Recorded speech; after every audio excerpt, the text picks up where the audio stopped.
it's a really fitting moment for us to come together and look at this. I'm going to need somebody to wander about with the microphone. It being Candlemas. This is Jesus' parents offering him to God. I'm not going to expect any of you, as we talk about generosity, to bring your firstborn children to us. But it is a good time for us to think about what we offer. I don't want to hear any parents saying, "Oh no," but you could take the second or the third one. You don't have to pick your favourites, and don't let them know. So ask me anything with a theme on generosity and giving and things like that, and our time and our talents is what we're doing next. So here's how this is going to work this week. I've got some questions that people have already emailed in, which is always helpful because then I can do a bit of research. If you have questions, then put your hands up and we will ask them. We will get a microphone to you. Lizzie has a microphone and legs, so it's the combination I need for this. And we've got, yes, and if this is just far too tedious for you, there is a bit of stuff for you to do, however old you are, and some colouring in. But hopefully when we get into the what can I do at church stuff, clearly, whatever age you are, you can do stuff at church. So you should be listening to and thinking about this as well. Okay, parish share, generosity, and what we do at church there. First question came from somebody sat here, said, who sets the parish share and how do they set it? What criteria? Great question. I'm not sure I knew that till I got to be a vicar. And when the Archdeacon came last summer for Ofsted for churches, for visitation, I said, how do you work out how much we owe you? And he said, it used to be quite complicated. Now it's really simple. Basically, they look at how many people come to church. They look at how many people are backsides on pews in October, because that's the same every year. And you might have harvest, but there's never Christmas or Easter or something. It's a normal set of Sundays. How many people here? They look at how rich people are in your parish, just from government census data. What's the average income in this place? So if 5 people come to your church in a council estate where income is low, then your parish share is very small. If there are 500 people in your church every Sunday and you live in the middle of Harrogate, which is one of the richest bits of the country, parish share is very high. So they just look at all that data and even it out across the diocese. They say, we need this much money, what's a fair bit for everybody, and share it out. And when they did that, our fair share, she's on her lead, Shirley, sorry, she'll have to wait there. Our fair share is about 95 grand, £95,000 we need to pay into the parish for them to have what they need. That would be a fair amount for all, they work that out. It seems reasonable. And they don't have money from many other places. Their money comes from us. We don't get money from the church. We send money to them. We'll get on to what they use it for. 95 grand is a lot. And it's a lot more than we used to pay. Parish share for us on the old system used to be about 40 grand, if I'm right in thinking, for many years, and we used to pay that, and that was fine. But when they reassessed it all a few years ago, what's fair, just rebalance it, make sure the right bits, they said, we're not going to suddenly make it £95,000. It goes at 10% a year until we're at whatever that level is. So that's why it's been going up every year. Last year it was, Nicholas here, 62? Was it? Last year it was 68. Before then, 62, 68, 70, 76, 77, 10% a year. It'll be going up till we catch up to where we're supposed to be, which is a lot. A couple of years ago, we paid 20 grand less than we really ought to pay. Last year, 5 or 6, and we'll catch that up. So that's incredible. It went up by 10%, and we caught it up by loads. So we're doing really well at paying our parish share. Right. That was the first question. Who sets it and how are we doing with it? Is that right, Val? That's how it's set. So, a related question. You'll have heard me mention recently after a PCC meeting, we used to give 10% of everything that came in to various charities, and we have stopped that. Why have we stopped giving money to charities? I thought that was a good idea. Great question. We haven't stopped giving money to charities, but we've stopped the way we do it. We were at a meeting with Bishop Nick recently, and he was saying it's interesting to him that there are churches still giving lots of money to charities and not paying their parish share. And the Diocese of Leeds, their budget is now 3 million in deficit for next year. They have £3 million less than they need to actually do what they need to do. So they're looking at potentially having to cut some staff, and they've cut what they can at head office, and they might even have to cut vicars. There might be vicars who are not replaced, up to 12 vicars across the diocese not replaced. Someone retires and then that parish doesn't get a priest next time, or 24 half vicars, that sort of thing. Which struck me as that's really sad. And that's primarily what we do as a church. If there were people here dutifully giving 10% of their money to us every month, which would be a lot, if we remember that sermon, but they were getting into debt to do it, I would say, let's have a look at that. Stop doing that for now. Let's reassess your finances. Let us help you, but don't get yourself into debt doing a thing that is supposed to be generous. So we're going to stop taking 10% of our regular income and giving it to charities and pay our parish share and pay our wages and things like that. But we don't want to not be generous. And we have discovered, when we do things like, Claire will know this because she helps me with weddings, when we now say at a wedding, half the money goes to a charity of your choice at this wedding. We pass the plate around, half goes to church, and we get we used to get sort of 20, 30 pounds at a wedding, we get like 100 pounds at weddings now, or more. As soon as you say, let's share this out, let's be more generous at a fundraising event, we get more than twice as much when we say it's for other charities. So we're going to do that. We're going to have fundraising events. So like the beer festival won't be raising money for us.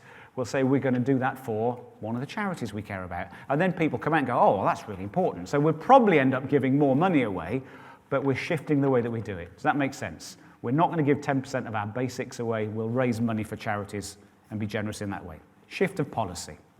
If you have questions about that, ask someone on PCC. We went around on it. It was a hard decision. Who's on PCC here? Wave at everybody. These people around you, you can ask them about that. It wasn't a light decision, but that's what's happening with charitable giving. There you go. Next. Any questions about that? Good. I'll take them. It's fine. This should be quite a brief one. So here was a question that somebody emailed in I was really glad about. What sort of work do vicars and church leaders do in the poorest parishes of this diocese or any other, and how do we support their work through that money that we pay as a parish share? I was glad to have that question, so instead of me making it up, I could ask them. I went out to my friends who are vicars that I know on Facebook, and they said this. These are quotes from people who are in places where, like, parish share would not be enough to pay a vicar. If we all had to pay for our own vicars, it's about 60 grand to pay for a vicar and the pension and the house that they live in. I don't get paid 60 grand, but it costs about that much. So we're paying for one and a bit vicars. Other places I've been would never be able to have a vicar. What's going on in their places? I'm a vicar in one of the poorest parishes in our diocese. There is no way we can afford to pay a full stipend, so the giving from elsewhere enables me to live and work here. It's a place with a lot of heart and a strong sense of community, but many social problems. It's not always an easy place to live and to minister. But if we believe everyone deserves access to a parish priest, then we'll continue to subsidise ministry in places like mine. The return on that investment, it's not financial, is that we keep the church true to its vocation to serve the poor. That was really honest. I appreciated that. A specific one, ministry among the British Sign Language community is not centrally funded by the Church of England. So dioceses each have to find money from share request or from reserves if they're to fund such work, and many choose not to. Deaf people often suffer multiple disadvantages in society, so the church needs to be a place where their needs are addressed and their gifts enabled to be offered. So someone in that diocese, I don't know what the situation is here, but their BSL ministry is funded by parish share. We're making a difference. By ensuring a Christian presence in every parish, going to schools, running the food bank, being a warm spot for a cuppa and a chat where there's nowhere else left in this area and not many folks have cars. We provide a venue for cooking lessons, for bingo night, which is, again, cheaper than the pub and better for the folks with alcohol issues. Some of our poorest communities have been left behind by everyone, and when the church withdraws too, it just confirms that sense of worthlessness for our communities. For context, this is an assistant area dean in one of the most left behind places in the northeast. The church should be one of the last places to ever leave a community. We wouldn't want to, and it takes our generosity to enable that to happen across the rest of this area. I don't want people to feel worthless. I guess my own thoughts are it allows people to have what we have when they can't afford it. I am not that amazing. I'm well aware that I'm just a bloke with a job, but being full-time and paid to sit in the middle here allows this church to do everything it does. Somebody has to sort of coordinate things. Somebody has to interview Carol and sort out all of that system. That would have taken so much longer if it was left to just the PCC and volunteers to do that. Somebody has to make things work and say, yes, let's go and do this and let's go and do that. Someone has to have contacts with the diocese and say, can you help me with this safeguarding problem or this youth work issue, whatever. The fact that I'm here in the middle allows us to do that. It's debilitating. You've been through interregnums, you know that. If you have no vicar for ages, churches don't do well. So this is a way that we can bless places that would otherwise be without vicars. Any other questions? This is your time about parish share, how much we pay, how we pay it, what it's spent on, that sort of thing. Speak now or ask me later if you'd rather do it in private. Rob? Yes, get a microphone so we can hear you. Most of my family are not Christians and think that it's a stupid thing to give to a church. So what do I say to a 24-year-old, a 30-year-old, 50-year-old, 60-year-old who have lived all their life depending on the money they earn and are not going to give 10% away? What do I say? What do you say? Well, you would say, so if they're not Christians, then they've got their own work to do on that, right? So what we say, the Church of England policy, I think, is really clear. It's the Bible doesn't necessarily work the way non-Christians work, but we're told it's good for us to give money. Church of England policy is 5% to your church, 5% to some other charities of your choice. We trust you, off you go, pick a thing. And that's a biblical response. So if people are Christians, I encourage you to think about that, because it's an act of worship, of love, of service, and it helps things work. It's a way of blessing other people. What I like about this is I've discovered this on marriage courses and parenting courses. Some of those biblical principles, it turns out, are real. So there's a group of people, started in America, but it's growing worldwide, called the radical philanthropists, right?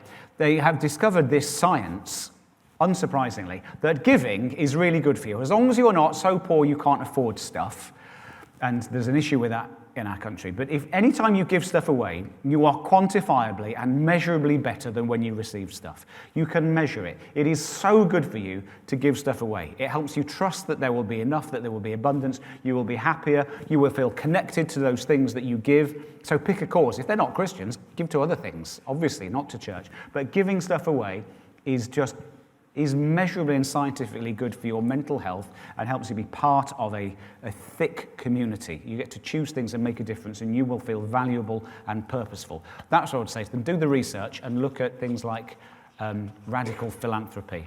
It's a Rockefeller thing. He used to do that. Earn all you can, give all you can. Make the most difference you can with your money in the world. You're here for a good time, not a long time, and a good time means make a difference. Why wouldn't you? You know, everybody, it's comic relief soon. You always feel smug after comic relief, right? Why not feel smug every month? Next question. Victoria, and then David. It's not a question, I just wanted to mention, because forever the accountant, but I think everybody here is very good at this, but charitable giving, there's an opportunity to gift aid as well.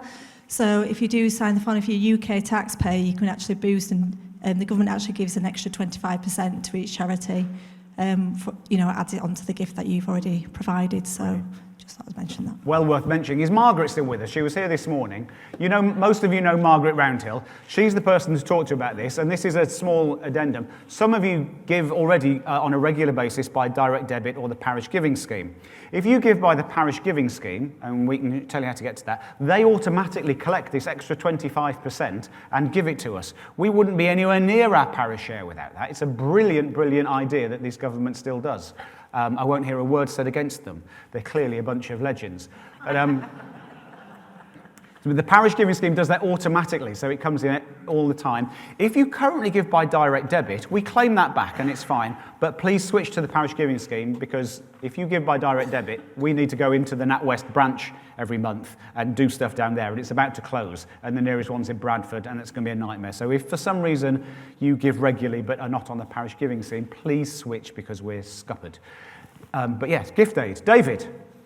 Yes, the service ago, I did mention that this year makes this church 870 years old.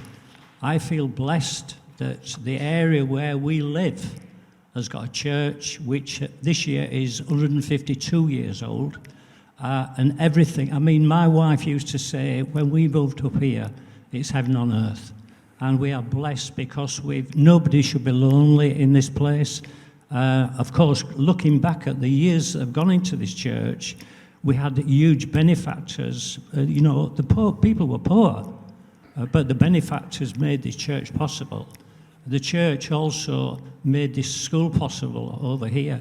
So I look on my life and look at the area where I am and think everybody who moves in here has got everything they require.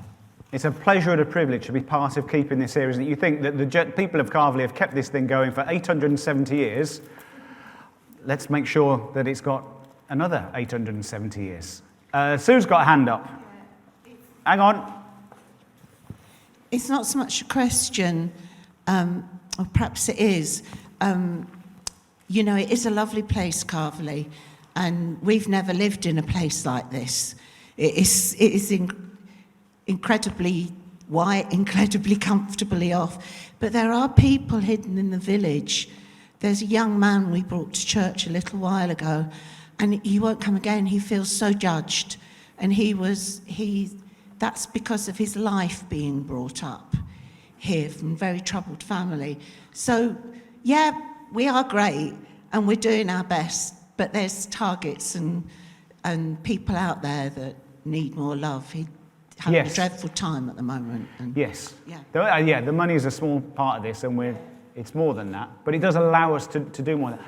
I mean, I worked the sums out. If let's say we've got 249 people, you take the number of adults and take the median income in the parish and said, okay, well, maybe that's about half the people because some people are married and one of you works or whatever. So you do a rough calculation, say there were 100 people giving 5% of the median earnings in the parish.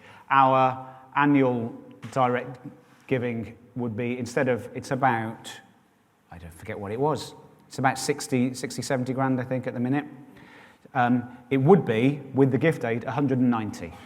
If we were all giving 5%, we'd have about 190 grand. And not, woohoo, all the parish share, that's great, but then we could employ community workers and youth workers, and people go around and heat it a bit warmer and do more warm spaces and dementia cafes and things like that. The stuff that we could do, as well as, we've got a bit of roof to fix, but that's peanuts compared to the differences we could make if we were flush. Be lovely. We're doing very well. We give more than most churches I've been in. Great, I'm not telling you off, but think what we could do. Anything else on parish share and generosity before I move on to time and talents and what we do? Okay. Got questions? Let me know and let us know about parish giving. Every couple of years we do this. I say that because we did it 2 years ago. This is your time and talent sheet. You should have one of these however old you are when you walked in, right? As you will have seen, everybody can do stuff in this church, okay? The only thing that you can't do in this church, not even Lizzie can do it yet, is say communion and bless people. That's it. Every other job is up for everybody of every age. You can read, you can say the prayers, you can run coffee shop, you can join Toby and David at the back on the buttons, you can help give out the chocolate buttons. There's any number of jobs, and we can all do them, and this place only works when we all do them. We do so well. I was amazed. We've got these boards of advertising everything we do. I won't go and stand over them because I'll come off the camera. Brenda had to get extra big boards, and then another board, and then another board. There is so much that we do, but this place only really achieves its full potential when we all do whatever it is that we're called to. You can do almost anything. What should you do was the next. Someone said, what should I be doing at church? And it's not for me to tell you what you should be doing at church. I don't like should. Should is a horrible word. Don't let anybody should you into volunteering for things that aren't for you at the time. It could be that what you should do at the minute is less at church because you need a bit of space back. But I've got this for you. And Carol is going to need these from you in the next few weeks. I want you to have a think and a chat with your family and a pray, however old you are, however able you are, what things actually would you really like to do? And we asked some of the youth, they're like, actually, I'd quite like to stand at the front and lead worship. So they ticked a yes please box, and here they are doing that. And that's brilliant. There are some people who are like, well, I'll do it if you need me to, and tick that box, and that's fine. And there is so much going on. Some of the jobs here are already being done very well. I don't want to cast nasturtiums on anybody's jobs. You'll see, like, Nicola's our fabulous treasurer, but I've put treasurer down here in case there was someone else who wants to join that, and then we're planning for succession and we can share the load. Just because the job's not being done or is being done, they're all still here. So I'm going to give you a moment to have a read and a think. What is it that you are called to do? It could be that what you are called to do is turn up here on Sundays, and that's great. That's the most important thing you can do. Every time you're here, you're part of this community. It could be that what you can do is pray for the other people who are here, who you know and you love, and that will do for me. If everybody ticks that, sorted. But there are probably one or two other bits, and why not dream big? Why not think, oh, I could do that. I quite fancy a go. And so we're going to have a bit of a break now and give you a moment to chat and read and think. If you've got questions about rotas, then Carol is here and you can ask her, or grab her briefly afterwards. If you've got questions about particular jobs, you can see me or Lizzie, because we know. We'll have a moment. This is not age dependent. Astrid might struggle to do some of these jobs. Astrid can do singing happy birthday to everybody. The rest of you, have a read and a think. I'll see you in a couple of minutes. That's probably too big a job for us to expect you to do in one go. That's fine. You've got 3 weeks. Although, as I said, if you bring this back in 4 weeks, we'll still take it. But 3 weeks from now, we're going to collect these in.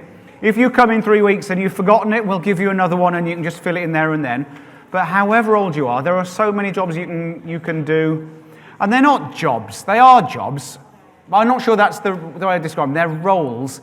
I want everything we do at church to be a joy, and I want us all to find what we are called to do. And when you know what that is, I truly believe there is nothing more satisfying in this life than doing what you're supposed to do among the people you're supposed to do it. You will enjoy it, and we will enjoy it. It's good. That's how it works, all of us together as a team. Thank you very much. Oh, question? Just for the purpose of Carol relating, do you want us to tick it if we already do that job? If you already do a job, yes, please tick it. That's going to make it simpler for Carol if you have got one, especially if it's one of the things that are on a regular rota. If it's a thing that you already do, like explore being a licensed lay minister, like yourself, I already know that. Yes. But if you want to be on coffee or reading or intercessions or such, if you could tick this, then that will help Carol with doing emails, and make sure you're on Church Suite so we can get hold of you and let you know. Yeah. Any other questions? Thank you so much. If you do have any, grab me afterwards. Yeah, thank you very much.